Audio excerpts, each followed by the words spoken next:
President Biden accuses Facebook of killing people by allowing too much free speech. And taxpayer-funded NPR targets the Daily Wire for destruction. I'm Ben Shapiro. This is The Ben Shapiro Show.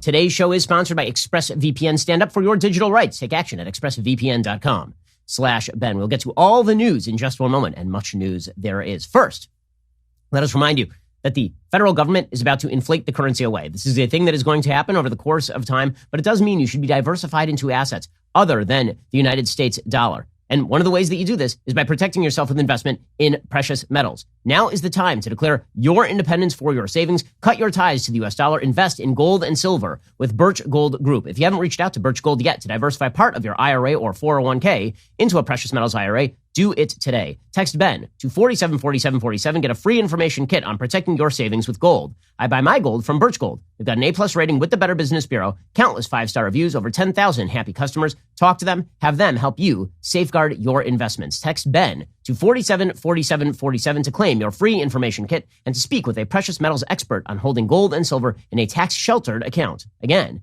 text Ben to 474747 to get started. Protect your savings today. If you're a responsible investor, you know that relying on the United States dollar while this administration blows it out is a bad idea. Instead, invest a little bit into gold and silver by texting Ben to 474747 and getting started with my friends over at Birch Gold. Alrighty, so we are now in the midst of a great move from the federal government led by the White House, aided and abetted and fostered by the establishment media to shut down your access to information you want to see.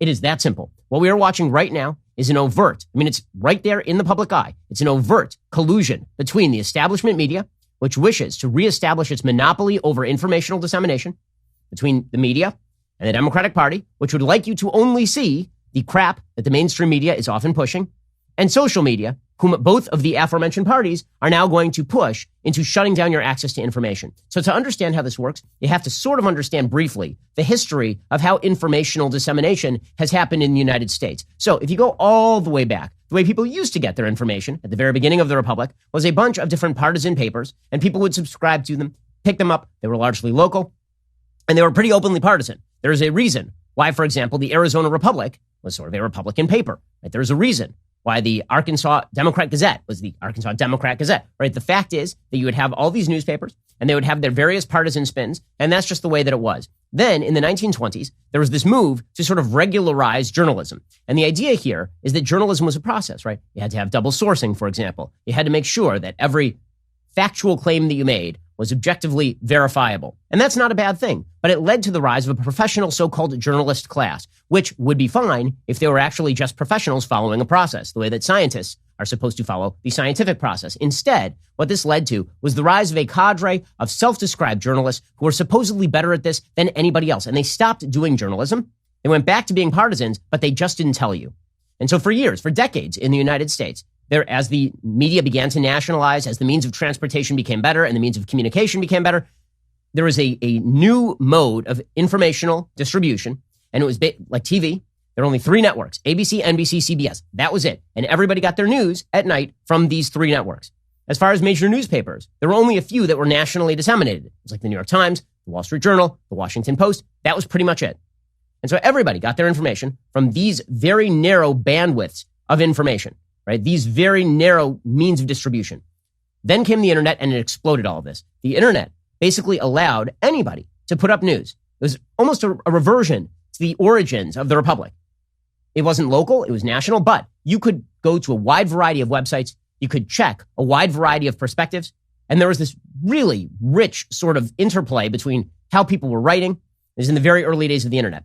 Then there was the rise of social media. And social media, as is so often the case, was supposed to facilitate all of this and now has put it in danger. Social media was supposed to give you a one-stop shop for doing all of this. Instead of you having to bookmark 10 pages, if you're older than about 18 years old, you know that this is how people used to do things, right? You'd have a list of bookmarks on the side of your web browser, and then every morning you would check, like the New York Times and the Jerusalem Post, you'd check the Washington Post, and you would check National Review. You'd be able to check all of these things, right, via the bookmarks. Then Facebook, because it aggregated so many eyeballs, because so many people were using Facebook, for example, they've started providing a newsfeed. And the newsfeed was supposed to basically make bookmarks obsolete.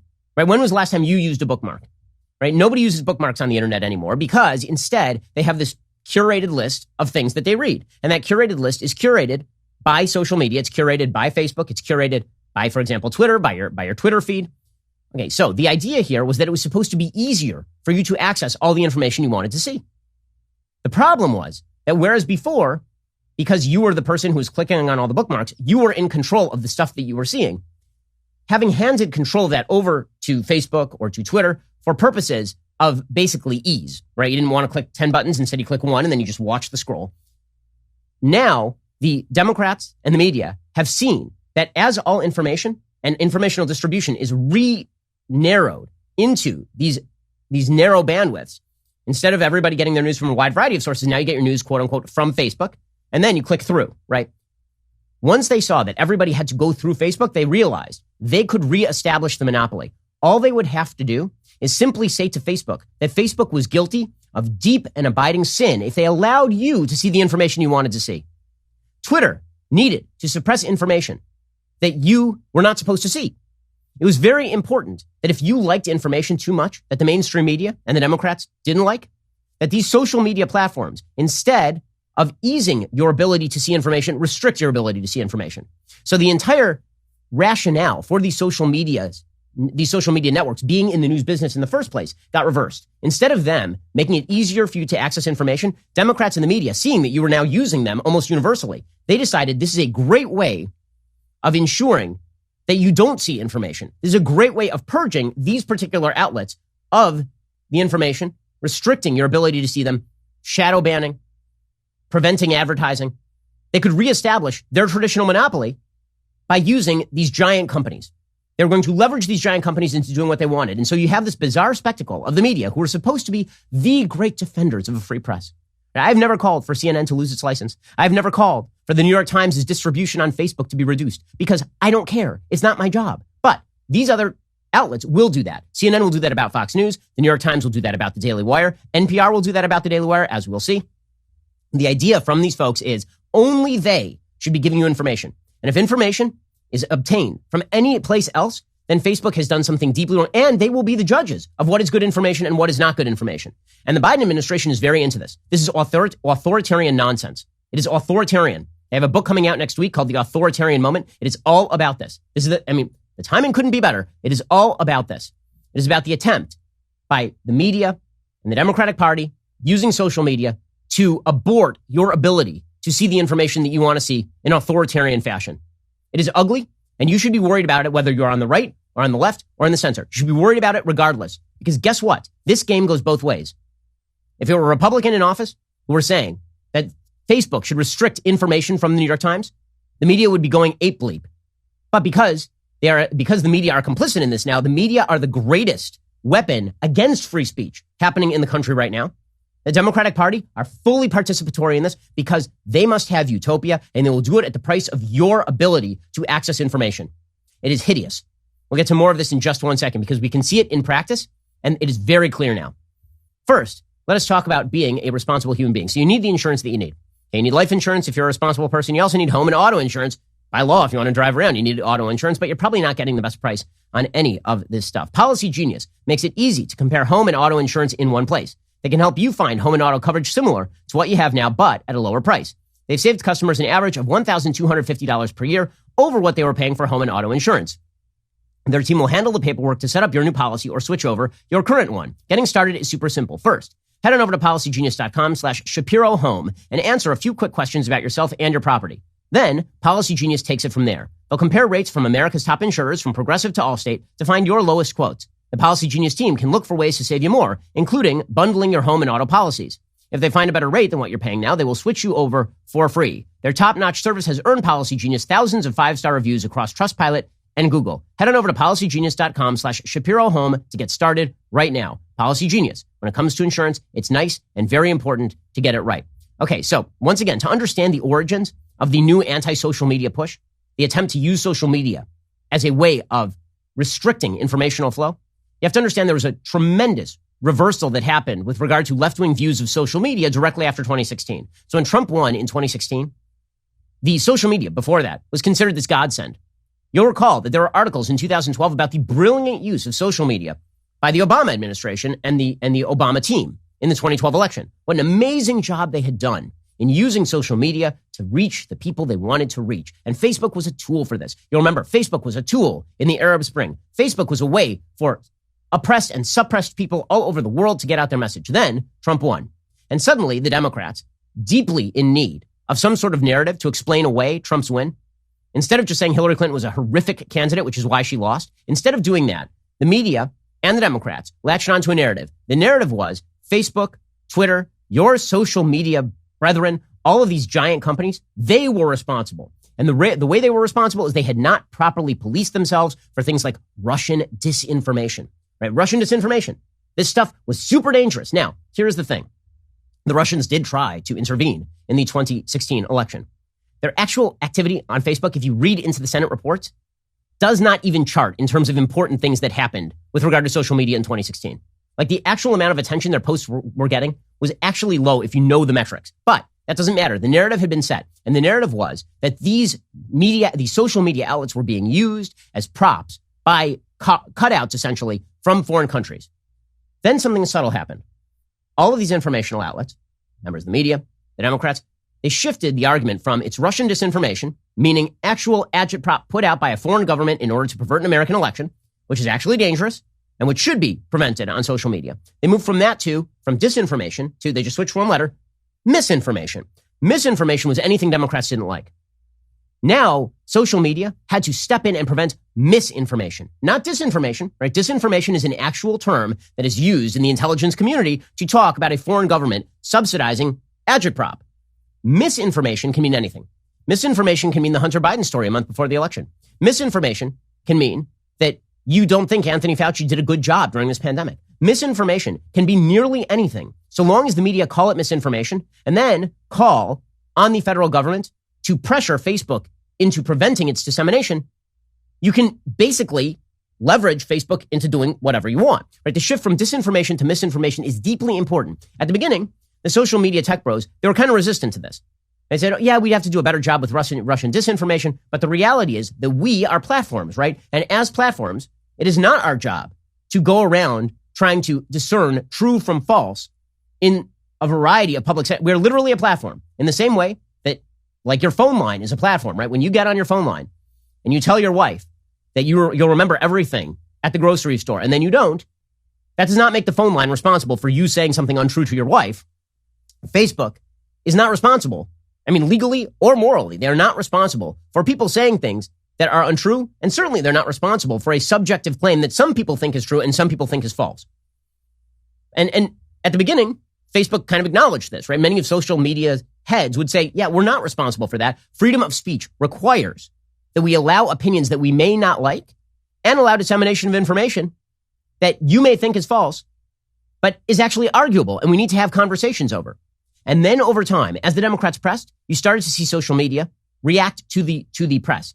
They started to react to this. This started last year, particularly during the pandemic, when social media started cracking down on people who suggested, for example, that the Chinese lab leak theory was correct. They started saying you can't disseminate that. That's false. You can't put that out there. They started saying about COVID that if you put out any material on COVID, if you say, for example, that lockdowns have not been particularly effective, which they have not been by all available scientific data, if you say that, that could be a serious problem. You might get a strike from YouTube. You might have Facebook restrict your informational dissemination. If you say on some platforms that a man is a man and a woman is a woman, now, all of a sudden, you could see social media crack down on you. I know people. There's a feminist named Megan Murphy, for example, who was kicked off Twitter for the great sin of saying that a man was a man and a woman was a woman. Now, you started to see the shift from disinformation to misinformation actually activated inside social media. And now it's coming to a head. Now it's coming to a head because Joe Biden, the White House, the media believe that this is their shot to consolidate power forever. They believe that their shot at consolidating power requires a crackdown on informational dissemination. The lever that they will use is they will say that social media are not just bad. They're not just providing you a space to put out things that are false. They are killing people, right? This is always the Democrat and media excuse for cracking down on your freedoms is that you're quote unquote killing people, right? This is why the far left has decided that words are violence, that speech is violence. We have to stop it. If we don't stop it, people will die. And if people will die, then we must use all the the weapons at our disposal to prevent that, and that may include suppression of some of your freedoms. And it will certainly include pressuring these social media companies into shutting down the flow of information. This is the exact argument that Joe Biden is now making with regard to COVID. It is despicable, and it is authoritarian, and it is garbage. Again, I'm going to pitch my book, The Authoritarian Moment. Shameless plug right there, because it is all about this, how the left is weaponizing America's institutions. If you want the country to fall apart, if you want us not to be able to have conversations, this is precisely the way to do it. But this is not about having a conversation. This is about shutting down a conversation from people who are very much afraid that you might get your information from a place they do not approve. They don't just want to be, quote unquote, journalistic gatekeepers who prevent untruth. They want to be gatekeepers of content who prevent you from seeing anything you don't like, period, end of story. This is their goal. I'll explain more in just 1 second. First, let's talk about the fact that if you are hiring at your company, sometimes it can be rough to find the right people. You need ZipRecruiter. If you're a business owner who's hiring, you probably face a lot of challenges when it comes to finding the right person for your role, especially right now. It's difficult out there for an employer seeking a great workforce. That's why hiring can feel like trying to find a needle in a haystack. Sure, you could post your job to some job board, but then all you can do is hope the right person comes along. That's why you should try ZipRecruiter for free at ZipRecruiter.com/dailywire. When you post a job on ZipRecruiter, it gets sent out to over 100 top job sites with just one click. And then ZipRecruiter's matching technology finds people with the right skills and experience for your job and actively invites them to apply. In fact, ZipRecruiter is so effective that 4 out of 5 employers who post on ZipRecruiter get a quality candidate within the very first day. It's no wonder over 2.3 million businesses have come to ZipRecruiter for their hiring needs. So, while other companies overwhelm you with way too many options, ZipRecruiter finds you what you're looking for, the needle in the haystack. Right now, you can try ZipRecruiter for free at this web address, ZipRecruiter.com/dailywire. Once again, remember, ZipRecruiter.com/DAILYWIRE. ZipRecruiter is indeed the smartest way to hire. Okay, so the crackdown on social media requires some sort of hook. The hook here is you're killing people. Social media is killing people. Okay, so Joe Biden, supposed moderate, supposed unifying force in America, supposed respecter of traditional American rights. On Friday, he said one of the more egregious things that I've heard a president say in quite a long time. That includes President Trump. Joe Biden gets out there and he says that Facebook is responsible for killing people. Facebook. What's your message to platforms like Facebook? They're killing people. I mean, look, the only pandemic we have is among the unvaccinated. And they're killing people. Okay, Facebook is a platform. Facebook is not killing people. That's an absurd contention. And for the president of the United States to say that about a platform for dissemination of information is patently insane. It's the equivalent of saying that the phone line is killing people. Because, sometimes people make drug deals on phone lines and then somebody brings the drugs over and somebody ODs. That is AT&T's fault. Okay, it's an insane contention. It's wild and it's ridiculous and it's crazy. And the reason he is saying it is because he would like to suppress your ability to access information that you want. Now, none of this is a defense of people who actually put out false information. Right? Two things can be true at once. One, it is not Facebook's job to determine what is shaded information and what is debatable information and what Joe Biden thinks is true, as we'll determine in a second. It turns out that half the crap that Democrats have said over the past year about this pandemic is not true, like overtly not true. And that it turns out that vaccine hesitancy is in large part due to the vacillating nature of the Democratic response and the Biden administration response to this virus and to the vaccines. Okay, but by the way, you're not going to get more people to vaccinate if you tell them explicitly, if you're explicitly saying that you are not allowed to see debated information and make up your own mind, but instead Joe Biden's going to tell you what to do. You think more people are going to vaccinate because of that? Truly? You think that's going to be an effective tactic, given the fact that people don't trust Joe Biden on this anyway, and people certainly don't trust the establishment media? When he says that Facebook is killing people, what he means is that there are people who put out bad information about vaccines on Facebook. Guess what? People put out bad information about, say, calling people Jim Crow racist for opposing voter ID on Facebook. Should that be suppressed as well? This is not Facebook's job. If you wish people to believe the truth about vaccines, make the argument. This show, I personally, we're about as pro-vaccine as it is possible to be. I was calling on everybody to get the vaccine before Joe Biden was. I was saying that it was the pathway to unmasking well before the Biden administration was. Okay, so this is not about pro versus anti-vaxxing. The notion that Joe Biden gets to dictate to Facebook what information is put on the platform is despicable. He's the president of the United States. There's an amendment to the Constitution, the very first one, and it says that freedom of the press and freedom of speech are guaranteed. It is not the job of the federal government to determine whether quote unquote false or true information is put out on private platforms that were literally designed to be, again, platforms. Hey, by the way, wouldn't even imagine he weren't saying this about Facebook. Imagine he were saying this about the New York Times. Because when I'm old enough to remember, because I'm more than 2 years old, when Donald Trump was saying that the New York Times was fake news, and everybody in the media said that this was a threat to freedom of the press. He didn't even say they should be suppressed. He didn't say that they should be put out of business. If he did, it was because Donald Trump said wild stuff all the time. Nobody took that seriously. But if you say this about social media in the Democratic Party and in the media, you are considered good. It is an active good. Right? Shutting down Facebook is apparently of no threat at all. You know why? Because the media are rooting for Facebook to just become the disseminators of the New York Times and the Washington Post and ABC News and NBC and CBS. That is what they're looking for. They're looking for a reestablishment of the media monopoly on the back of the lie that the real reason for lack of vaccinations is because of Facebook. Okay, there are people who are responsible for putting out bad information, and those people are wrong and they are doing something bad. It is not Facebook's job to be the giant god that sits above all informational distribution and does these things at the behest of the Biden administration, which, by the way, has lied about 1,000 times on issues related to the vaccine and vacillated about 1,000 times on issues related to the vaccine, from whether schools should be reopening to how vaccines should be handed out on the basis of quote unquote equity to whether you can unmask after you're vaccinated. That's just stuff that's happened in the last 4 months. Okay, but this is the push, right? So Jen Psaki doubles down on this. She says that people should be banned from all social media for spreading misinformation. Now remember, misinformation, not Russian disinformation, misinformation. And she's not specific about what misinformation constitutes. This is where things get messy. Because if you made the argument that somebody put out a statement, let's say the statement said, vaccines are utterly ineffective, they do nothing, right? That is a false statement. There are terms of service that prevent you from doing that on most of these major social media outlets. But if you say, for example, that there are still open questions with regard to the use of vaccines in children, which there most certainly are. Right? If you say that, is that misinformation? It depends on the White House's perspective that day. If they wish to push vaccines to children, then the answer is, sure, that's misinformation. That should be curbed. And if they don't, then presumably that gets to live. If you've got the White House dictating what people can and cannot see, that is a violation of the First Amendment, even if they are leveraging private companies into doing it. Here is Jen Psaki trying to push this.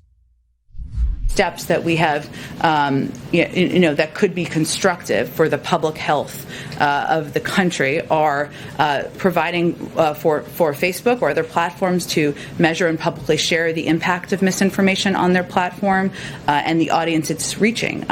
Also with the public, with all of you, to create robust enforcement strategies that bridge their properties and provide transparency about rules. You shouldn't be banned from one platform and not others for providing misinformation out there.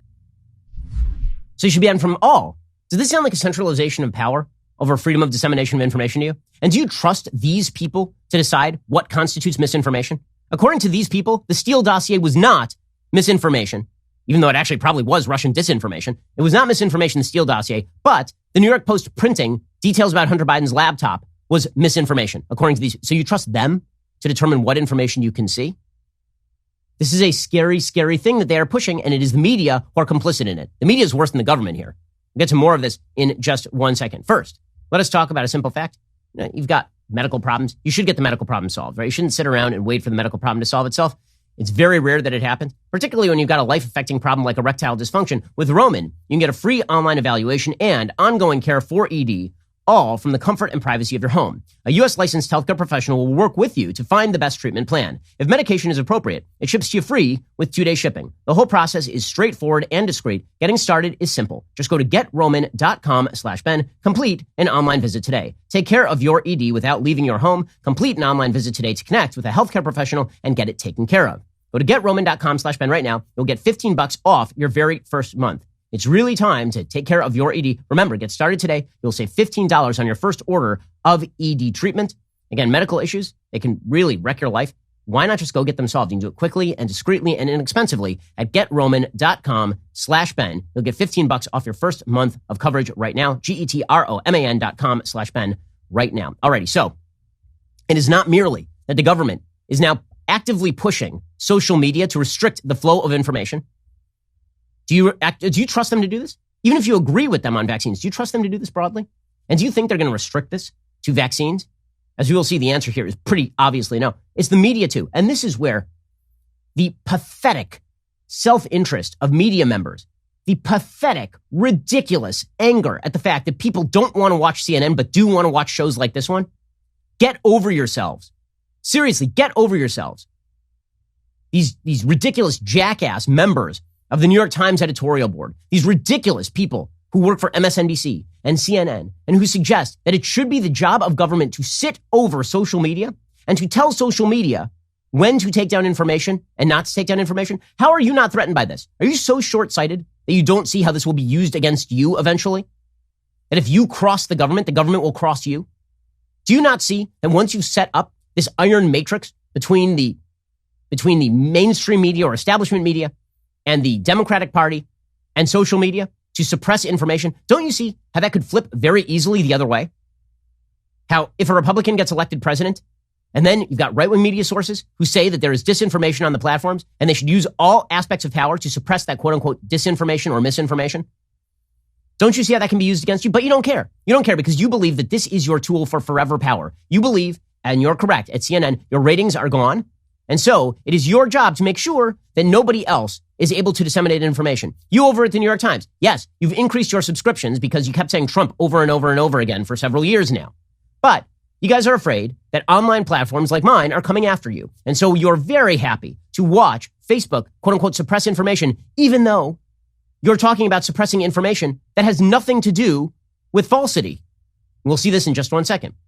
Okay, the sanguinity, the perfect comfortableness of members of the media pushing suppression of information boggles the mind. The founders never would have conceived of this. If the founders had known that the greatest expositors of suppression of freedom of information would be members of the press, it would have blown their minds. It would have blown their minds. And it really is an amazing thing. The founders, they got so many things right, but there are a few things that they got wrong. One is they thought, for example, members of Congress would be so ambitious to keep their own power, they would never cede power to the executive branch. Wrong. Members of Congress decided long ago that their job was going to be to vote on omnibus packages, kick everything over to the executive branch, and avoid culpability and responsibility to their own citizens back home. Right? So that was a mistake. The founders thought that ambition would be the real problem. It turns out cowardice was the real problem. But when it comes to the press, the founders felt that when it came to freedom of the press, the threat would come from government. They didn't think the threat was going to come from inside the House working with the government. They felt that journalists would at least have enough temerity to stand up for fellow members of the press. That if members of the press were being targeted by an administration, that the other members of the press would stand up and say no. But they didn't believe, presumably, that the members of the press would be actively cheerleading the suppression of information via social media. But that's exactly what's happening right now. There's an entire CNN panel yesterday in which the panelists were arguing on CNN, right again, an establishment media news network. They were arguing that Facebook and social media are polluting the informational environment, polluting it. Again, Facebook is not the polluter. Facebook is the river. If there are people who are polluting that environment, it's not Facebook's fault any more than it's the river's fault if somebody puts out bad information. And if you want to target misinformation, then target the source of the misinformation. But this notion that the river itself is responsible for the pollution is nuts. Doesn't matter. People on CNN were pushing this. I actually took the time to read Dr. Vivek Murthy's report today, the Surgeon General. And I think it will stand up the way the Surgeon General's report in 1962 did about pollution being bad for our health. In 1964, the Surgeon General issued a report about how smoking is bad for our health. Well, Facebook is bad for our health. They're polluting the information environment. And I'm glad that the White House is calling it. By the way, a great many conservatives agree with this. They're always complaining about big tech. But this is critically important.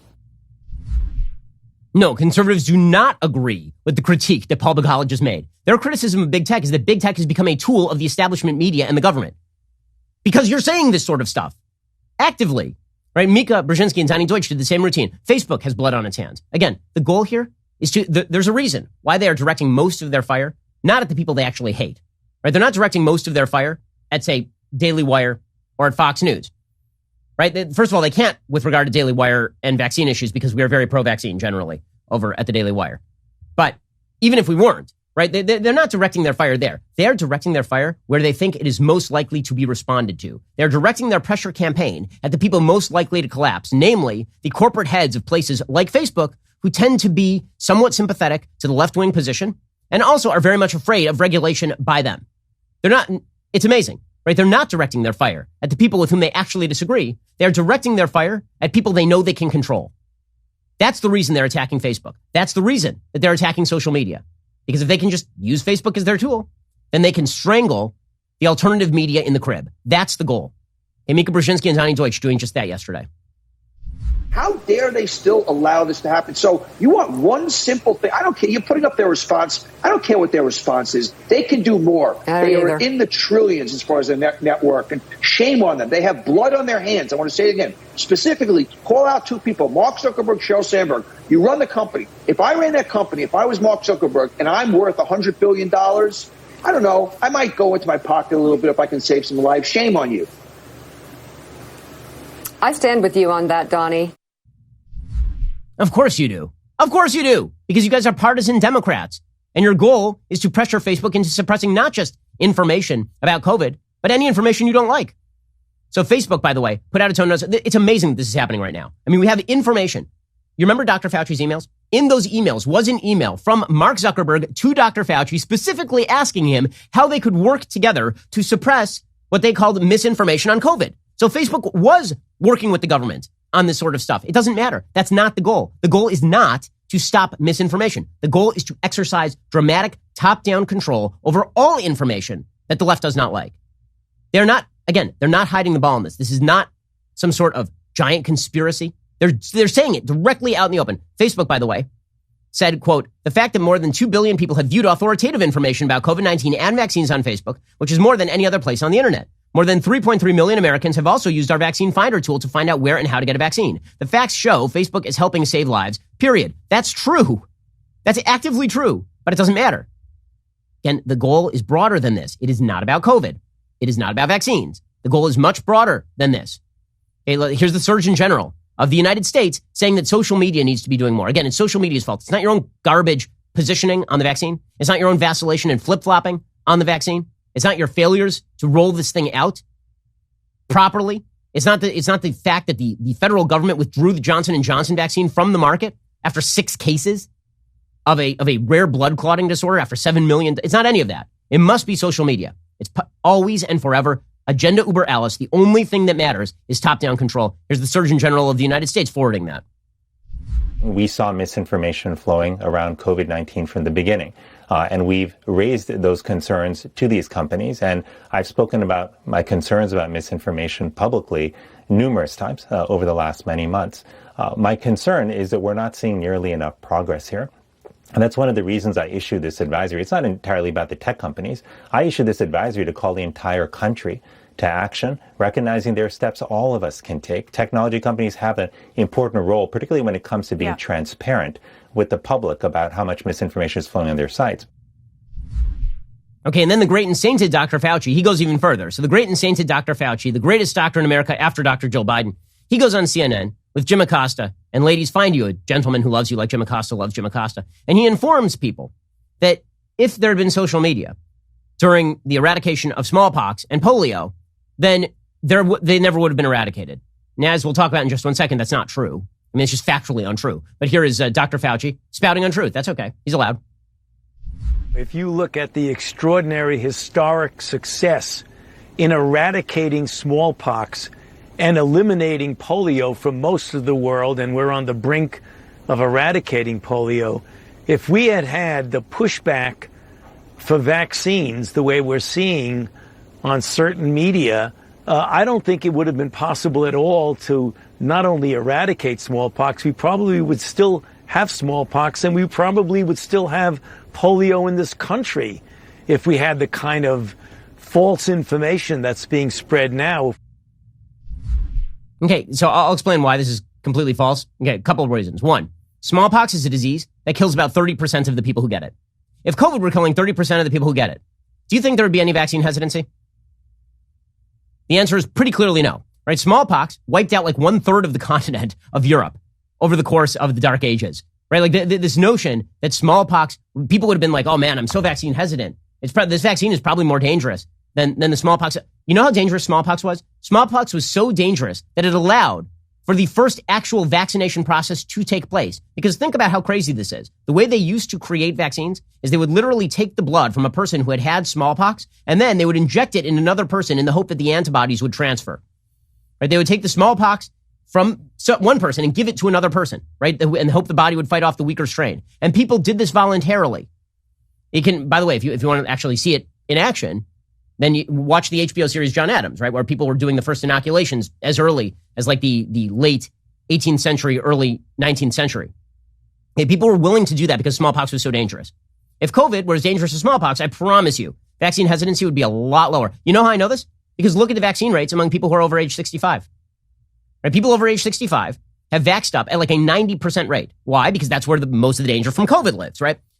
Okay, so this notion that it's about social media as opposed to risk assessment by individuals is completely wrong. Now, again, my assessment is that if you are above the age of 21, you have a better shot of dying from COVID than you do of having a serious effect from the vaccine, right? So you should go get the vaccine. And for people who are 12 to 18, it seems like that is also true. It is not clear that it's true for kids, right? So that's the best information about the vaccine at this time. However, people can do their own risk assessments on this sort of thing, particularly since the mRNA vaccine is so unbelievably effective. Now, as to polio, it's kind of amazing that we've forgotten this, but the first vaccine rollout for polio was a complete botchery. Okay, it was rolled out originally in 1955. There's a great piece over at theconversation.com called The Great Polio Vaccine Mess and the Lessons It Holds about federal coordination for today's COVID-19 vaccination effort by a guy named Bert Spector, who's an associate professor of international business and strategy at the D'Amour McKim School of Business in Northeastern University. He points out that immediately following the government licensing of the Salk vaccine, the National Foundation for Infantile Paralysis contracted with private drug companies for about $9 million worth of vaccine, about 90% of the stock. They plan to provide it free to the country's first and second graders. But just 2 weeks after the first doses were administered, the Public Health Service reported 6 inoculated children had come down with polio. And the number of such incidents grew because it turned out there had been a botchery. A lab had actually not released weakened polio strains in order to generate immunity. They'd actually released basically adulterated doses of the vaccine that included polio. So kids were actually being given polio in the original iteration of the vaccine rollout, or at least a certain percentage were. Says this professor, after considerable fumbling and outright denial, Surgeon General Leonard Steele pulled all tainted vaccine off the market. Then, less than a month after the initial inoculations, the U.S. shut down distribution entirely. It was not until the introduction of a new polio vaccine in 1960, created by Albert Sabin, that public trust returned. So it took 5 years. So was that because of social media or what? Are you also going to blame social media for that? So again, it is not about preventing people from getting bad information about vaccines so much as it is about exercising top-down control. That's really what it's about, because the Biden administration they make no bones about this. They're just sources they don't want to see disseminate information. I'm very much against vaccine misinformation. And if you post something that is overtly false, then it should come down. But if you are posting stuff that is arguable, if you are posting stuff that is based in theoretical discussion, if you are posting theories about COVID lab leaks, why would I possibly trust this government to determine what is true and what is false about all of this stuff? I mean, the same people who are now declaring that they ought to be the single greatest verifiers of information were providing misinformation about the vaccine from the beginning. I mean, you've got Kamala Harris now on board with all of this. It was Kamala Harris who way back when was saying you shouldn't get the vaccine if it was developed under the Trump administration. Now, here is Kamala Harris not all that long ago. This was during the campaign. Let's just say there's a vaccine that is approved and even distributed before the election. Would you get it? Well, I think that's going to be an issue for all of us. I will say that I would not trust Donald Trump, and it would have to be a credible source of information that talks about the efficacy and the reliability of whatever he's talking about. I will not take his word for it. He wants us to inject bleach. No, I will not take his word. By the way, Joe Biden was saying the exact same thing. Joe Biden was saying, any process that's done under Trump, I'm not sure I trust that process. Americans have had to endure President Trump's incompetence and dishonesty when it comes to testing and personal protective equipment. We can't afford to repeat those fiascos when it comes to a vaccine, when it occurs. The stakes are too high. American families have already suffered and sacrificed too much. So let me be clear. I trust vaccines I trust scientists, but I don't trust Donald Trump. Okay, so that was that. Who's purveying misinformation at that point? Who? And yet these are the people who say they should be in charge of all informational distribution. And again, it's not just about COVID. It's not, I'll get to that in just one second. It is not just about COVID. It is about control of all the information you see. This is the goal. We'll get to that in 1 second. First, let's talk about leading a healthier life. A healthier life doesn't mean sticking to someone else's strict rules. It means having more knowledge to build smarter, more sustainable habits. Noom's cognitive behavioral approach focuses on why instead of what to help you change your relationship with food. Everybody's journey looks different. Noom customizes a program for you based on your personal goals. You may have noticed I'm looking a lot more svelte these days. That's because I used Noom myself. It is an excellent way to change your eating and exercise habits. 80% of Noom users finish the program. Over 60% have stuck with their goals for at least a year. With Noom, taking care of your health is empowering instead of stress-inducing. No need to fear ruining the whole program with one day off. Noom will help you get back on track. All you need is 10 minutes a day. Noom fits into your life on your terms. No grueling early mornings or huge chunks out of your day. Start building better habits for healthier, long-term results. Sign up for your trial at Noom.com/Shapiro. That is NOOM.com/Shapiro. I've used Noom. My wife is a big recommender of Noom. My parents have started using Noom. It is an excellent way to change your daily habits so you lose weight, so you feel healthier. That's what Noom is all about. Sign up your trial with Noom.com today. Alrighty, we're going to get to the actual broader goal here, which again has nothing to do with COVID and everything to do with control of informational dissemination on a broad level. First, let me remind you, again, my newest book, The Authoritarian Moment, is coming on sale next Tuesday, July 27th. It is the most important book of the day. It is. It goes through how all of our institutions have been weaponized against your freedoms, how they have been weaponized in order to cast you out into the cornfield, and more importantly, how we take back these institutions, which we must, because if we do not neutralize institutions that become weapons of the left, the country is basically finished. As you're going to read, there's a lot happening right now. I predicted in this book. Everything that's going on right now with the crackdown on social media, everything from that to the perversion of our education system, it's all talked about in the book. You'll want to pick up your copy of The Authoritarian Moment right now to get a sense of what's to come and how we can stop it. Head on over to dailywire.com/Ben. Order your signed copy today. I truly think it's an important book. Very important, because again, no matter what industry you work in, no matter what industries you come into contact with, they're being renormalized and weaponized by an active, motivated authoritarian left.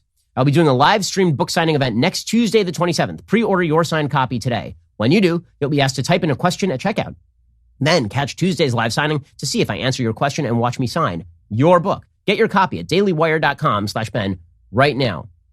Now, the legacy media, it reeks of propaganda, shameless virtue signaling, blatantly disregarding the truth at every turn. It's a complete breach of America's trust. It's no wonder Americans have lost faith in those who are supposed to keep them informed. At the same time, those news outlets dominate the stream of information reaching the American public. Podcasting is no exception. That is why we are bringing you something brand new. It is called Morning Wire. It's a daily news show. It values your time and the truth.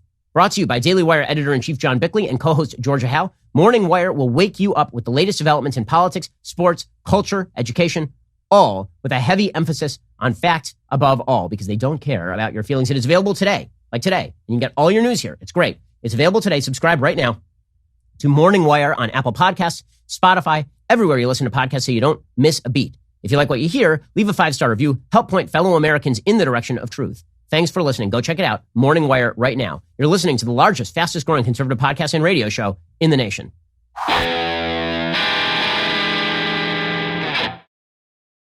I should just point out here that on a data level, when people say that Facebook is responsible for vaccine hesitancy, it's a lie. It's just not true. Okay, and the notion that it is right-wing vaccine hesitancy that's causing the large-scale unvaccination that's happening in the country right now, here's the racial breakdown on vaccination in the United States. Asian Americans are vaccinated at a 62% rate. White Americans are vaccinated at a 47% rate. Hispanic Americans are vaccinated at a 39% rate. Black Americans are vaccinated at a 34% rate. Is that because Black and Hispanic Americans are in huge numbers, huge, unprecedented numbers, watching Tucker Carlson's show? Or because they are accessing bad vaccine information via Facebook? Is that really what's going on here? Is it because of evil, right-wing dissemination of information that must be cracked down upon by the Biden administration? I have an article right here from the New York Post. State data shows 1/3 of New York hospital workers are unvaccinated. Who's responsible for that?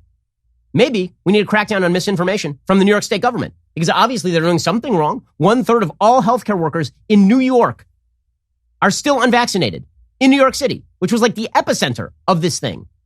More than 9 months into the campaign to inoculate medical workers and all New Yorkers against the killer bug, nearly a third of staffers at Big Apple hospitals are still unvaccinated. Those figures were compiled by the state health department. They show nearly 40% of hospital staff across 3 boroughs have either refused or have not received their COVID-19 vaccines. Even in hospital-heavy Manhattan, only 76% of workers were vaccinated, matching the statewide average. That means 1 in 4 medical staffers are still unvaccinated. Well, clearly, this is like the hotbed of right-wing activity that we've been told is responsible for the vast unvaccination of the American public. Okay, so what is this really about? What this is really about, the game is given away by Kara Swisher, who's been pushing for this crap forever. Kara Swisher is one of the worst columnists in America. She writes for the New York Times, and her sole goal for the past several years has been to push, prod, or beat the living hell out of Facebook into doing what she wants them to do. Not just with regard to vaccines. Vaccines are just her latest thing. But with regard to everything. So she has a piece today titled, "They're Killing People. Biden Isn't Quite Right, but He's Not Wrong." Quote, "It was a stunning thing to say, even if it is in many ways true. They're killing people," President Biden said loudly enough to be heard under the roar of his Marine One helicopter idling on the south lawn of the White House on Friday. He was not talking about terrorists or leaders of rogue nations or even gun manufacturers. He was talking Silicon Valley tech moguls, most specifically people like Mark Zuckerberg and Sheryl Sandberg, the top 2 leaders of Facebook, and their platform's role in allowing dangerous misinformation about the COVID-19 vaccines to spread far and wide. "The only pandemic we have is among the unvaccinated. They're killing people," he said. Says the New York Times, this message has clearly been coordinated. As tensions have increased between the Biden administration and Facebook particularly. That had been signaled earlier in the week in a much less stark way by Jen Psaki, Biden's press secretary, and Surgeon General Vivek Murthy. Psaki pointed to a public health crisis as a reason to pressure social media companies, which also face difficulty trying to balance concerns about protecting speech with the danger of some misinformation. In an interview with me 2 weeks ago, says Kara Swisher, Biden's chief of staff, Ron Klain, also seemed to be laying the groundwork for putting the blame on Facebook for the administration not reaching its promised goal of 70% by July 4th. As you might imagine, Facebook did not agree with the characterization. The truth, says Kara Swisher, is that Facebook serves as a gateway to both, presenting clearly solid information about COVID, as well as a place where an enormous flood of lies about it has overwhelmed the same zone and for a much longer time. Back in May of last year, for example, as noted in the New York Times, there was Plandemic, a 26-minute video alleging a secret group of powerful people were using the virus and the upcoming vaccines to make money and consolidate control over the world. Now, here's a question. If Plandemic had been outright banned by Facebook and Twitter and YouTube right from the beginning, what would have happened? The filmmakers would have claimed they were being suppressed. And do you think all the people who were ready to watch Plandemic were suddenly going to turn into pro-vaccine advocates? I have serious doubts about that. Okay, here is Kara Swisher's conclusion, and this gives away the game. She says, in this era, the media driver's seat is controlled here and worldwide by Facebook, YouTube, and Twitter, which makes them an easy target for the Biden administration. Well, one could just as easily cast aspersions at the blatantly false Jeremiah ads on Fox News. The reality is that you can't blame individuals either. You can't resist social media juggernauts. Attempting to stop falsehoods by claiming to offer good information is like using a single sandbag to hold back an impossibly fetid ocean. It's like that when it comes to a range of once anodyne, now divisive issues, says Kara Swisher, from election integrity to critical race theory to whatever, keeping this country in a constant state of twitchy confusion. Wherever it came from, it remains even more prescient, especially now. Lies travel much faster thanks to Facebook. Kara Swisher, that one sentence is the whole ball game. The whole ball game. It's not about COVID. It's about all the issues. Social media is bad because it allows you to access information Kara Swisher does not want you to see. And so it must be cracked down upon. And the press will push for it, and the Democrats will push for it, and now the White House will push for it. This is authoritarian nonsense. And you should be afraid of it if you're a freedom-loving human being. By the way, it's now getting quite personal. Okay, the fact is that NPR, a taxpayer-funded entity, has a piece deliberately now doing this. So they can't claim that we are generating misinformation at Daily Wire about the COVID vaccine, because we are not. Again, I may be the most pro-vaccine host on the right. Okay, my site does not print COVID misinformation. We don't do it. Okay, we've been pretty hawkish about COVID. I'm in favor of people being able to make their own risk assessments based on the proper available information, much of which was suppressed by the Biden administration about, for example, the efficacy of the vaccines in the early days when Dr. Fauci was lying and telling you that wearing a mask was completely necessary even if you were vaccinated. And then later he reversed himself, of course. Okay, so NPR is now pushing, basically, NPR is going the rest of the way. So NPR, a taxpayer-funded entity, is now pressuring Facebook to suppress Daily Wire and my Facebook page especially and directly. Why? Not because we are presenting misinformation, but because we are conservative. They're openly saying it. It's right there. Okay, quote, outrage as a business model, how Ben Shapiro is using Facebook to build an empire. Now, we've made no secret of the fact that Facebook, as a powerful social media outlet, is one of the places where we push for traffic, just as we do on Instagram, just as we do on YouTube, just as we do on Twitter, just like every company does on all of the major social media outlets. But it's bad that we're succeeding, according to NPR. That's the problem, and that must be stopped. This is a case that's now being astroturfed by a wide variety of sources who have decided that Facebook is deeply embarrassed of the fact they're suppressing information, that we are successful. We're not suppressing information that we're successful on Facebook or anywhere else. Thank God, a lot of people read our site. Thank God, a lot of people listen to this show, and they have every right to do so. And did it ever occur to NPR and the journalists who are so all-fire concerned about people viewing our content that they are acting like authoritarian idiots? Did it ever occur to them that I have never said that NPR should be foreclosed the ability to disseminate information? I think we should cut its funding. I don't see why I ought to pay for the federal government to attack my site. That seems weird. I don't see why conservatives across the land, tens of millions of whom access our content every month multiple times, I don't see why exactly they should be funding NPR to attack the outlets they actually like to read and watch. So NPR has this piece. It's not about COVID misinformation. It's about social media should shut down Daily Wire because Daily Wire is Daily Wire. Quote, in 2021, Ben Shapiro rules Facebook. The conservative podcast host and author's personal Facebook page has more followers than the Washington Post, and he drives an engagement machine unparalleled by anything else on the world's biggest social networking site. An NPR analysis of social media data found that over the past year, stories published by the site Shapiro founded, the Daily Wire, received more likes, shares, and comments on Facebook than any other news publisher by a wide margin. Even legacy news organizations that have broken major stories or produced groundbreaking investigative work don't come anywhere close. Oh, are we hurting your feelings? Are we hurting your feelings with the fact people like clicking on our headlines? Is it hurtful to you that the New York Times, with its with honestly, like the most unreadable headlines in the news business aren't getting clicked upon? Maybe you should write readable headlines that people give a crap about. Maybe you should do that. Or maybe the reason people are clicking on our site as opposed to the vast panoply of left-wing sites is because there are many, many left-wing sites and like 2 conservative sites. Maybe that's the reason. Or maybe the reason is because they don't trust you and your attempt to suppress information. And so they click on us more because they don't trust you, and they shouldn't trust you because you're a bunch of covertly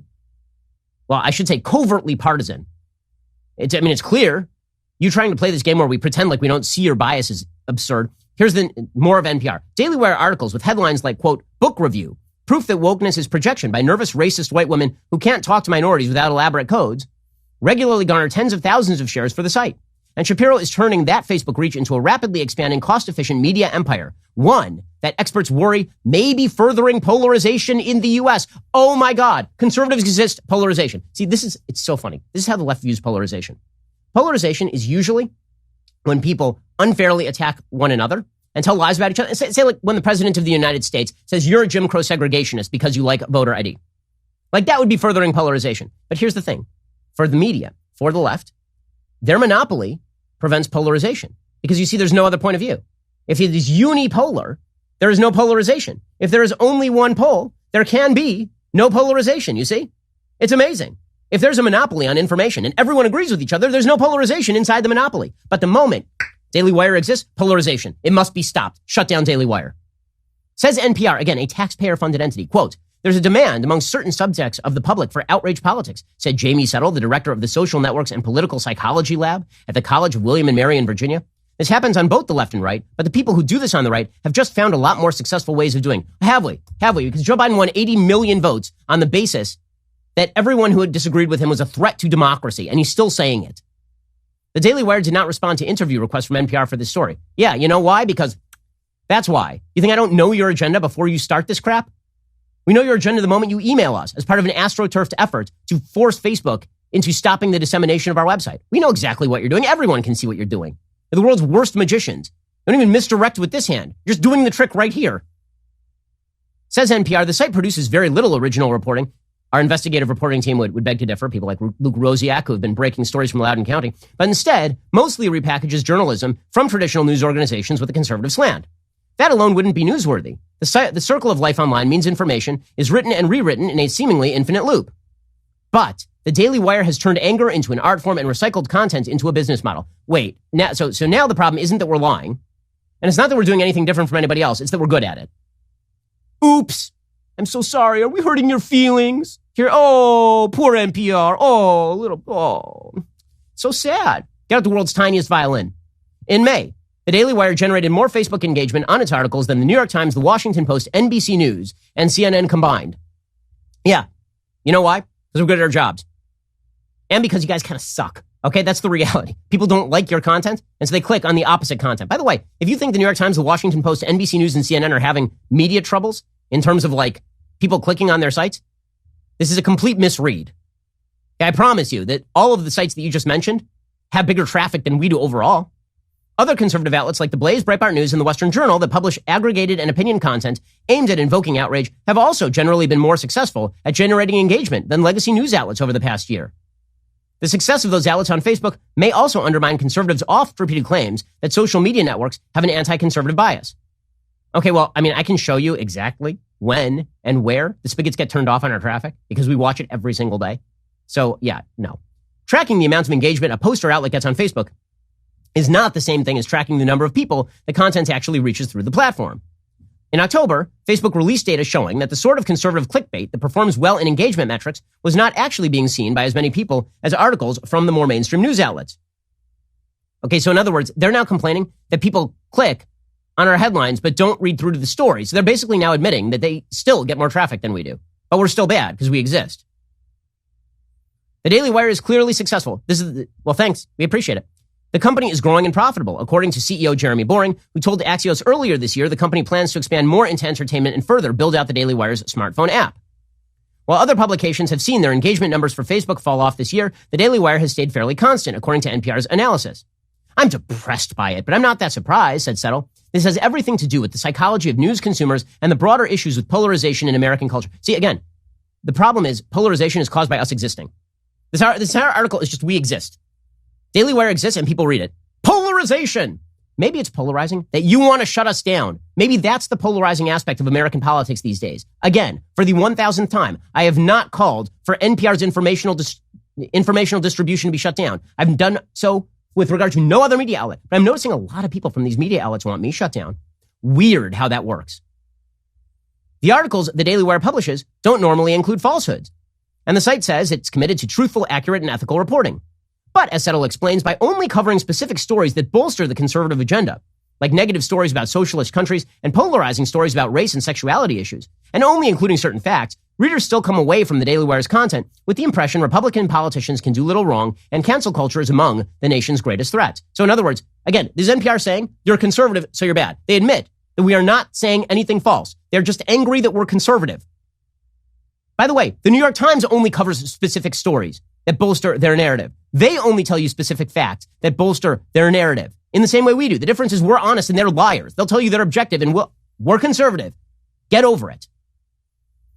An NPR review of stories on the Daily Wire about the COVID-19 pandemic over the past 2 months found numerous stories about potential side effects from COVID, but none that portrayed the scientifically demonstrated efficacy of the vaccines or which focused explicitly on the hesitancy that has slowed the U.S. rollout. Wait, hold up a second. You're saying that we are anti-vax? Are you insane? Are you crazy? Listen to a single moment of this show.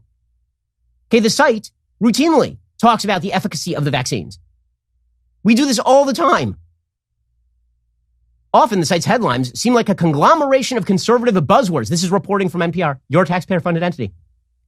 CNN medical experts urges we must make life hard for unvaccinated. Test them twice weekly. There's nothing false about that headline. They tend not to provide much context for the information they're providing, said Settle. If you've stripped away enough context, any piece of truth can become a piece of misinformation. There it is right there, right? Everything is misinformation because we don't like how you are telling it. It's true, but we don't like it. It's misinformation. This piece is a masterclass in the kind of suppression the left wishes to use in social media to shut down your ability to access information. This is authoritarian bull. Pushed by your taxpayer dollars, apparently. It's just incredible. So we're bad. We should be shut out.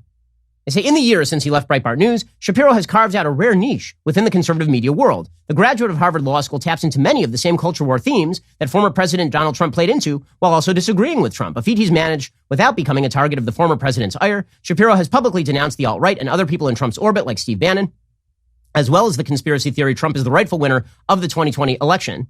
But in the same column, I wrote, after the violence on January 6th. Quote, last week, the Capitol was breached by a group of fringe Trump supporters who had bought into a series of lies. But in the same column, he quickly turned his attention back to Democrats and their support of the nationwide Black Lives Matter protests last year, which many conservatives have falsely sought to paint broadly as riots. He's been widely condemned for anti-LGBT comments. Oh my God, wow. So again, I'm conservative. This means I'm bad. I'm terrible. And then they quote a bunch of people who don't like me. Incredible. Really well done here. So basically, the idea here is we should not exist because we're good at our jobs. That's the entire article. The entire article is from NPR, Daily Wire should not exist, and we're misinformation because they disagree. They're coming for your information. They're coming for the outlets you like. They're coming to suppress them. This is one more reason why you should support every outlet that you like. Come subscribe at Daily Wire because they're going to come after us. They're going to try and deplatform us. It's something they are overtly making clear they want to do right now. Okay, so come subscribe over at Daily Wire right now. Also pick up a copy of my book all about all of this and do it for other people too. If you like The Blaze, go subscribe at The Blaze. If you like Vaccination, go subscribe at Vaccination. Seriously, you need to subscribe to the services you like because the left is going to try to take them away. They're going to try to take neutral service providers like Facebook and destroy them if they don't become overt tools of the left. That's the goal. It's despicable. It's authoritarian. It's polarizing. It's going to destroy the country. They are responsible for the polarization. They are responsible for tearing all of this apart. They are responsible for shutting down any sort of rational, realistic, or decent debate on these issues. And then they proclaim that they're in favor of American unity and truth. Yeah, bull. Alrighty. We'll be back here later today with much, much more. In the meantime, go check out The Michael Knowles Show. Today, he discusses the story of a porn star showing up to a conservative student summit. You can hear more details about that story over on Michael's show that's available right now. I'm Ben Shapiro. This is The Ben Shapiro Show.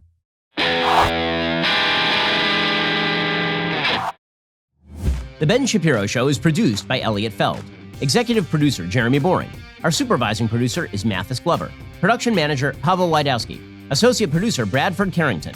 Host producer, Justin Barber. The show is edited by Adam Sayevitz. Audio is mixed by Mike Coromina. Hair and makeup is by Fabiola Cristina. Production assistant, Jessica Kranz. The Ben Shapiro Show is a Daily Wire production. Copyright, Daily Wire 2021. The Biden White House is calling on big tech to censor conservatives for spreading misinformation online. A porn star shows up to a conservative student summit that I happen to be at right now. And in Los Angeles, the officials are calling on a new mask mandate, even for people who have already been vaccinated with the vaccine that's so effective that you still need that filthy cloth over your face. Check it out on The Michael Knowles Show.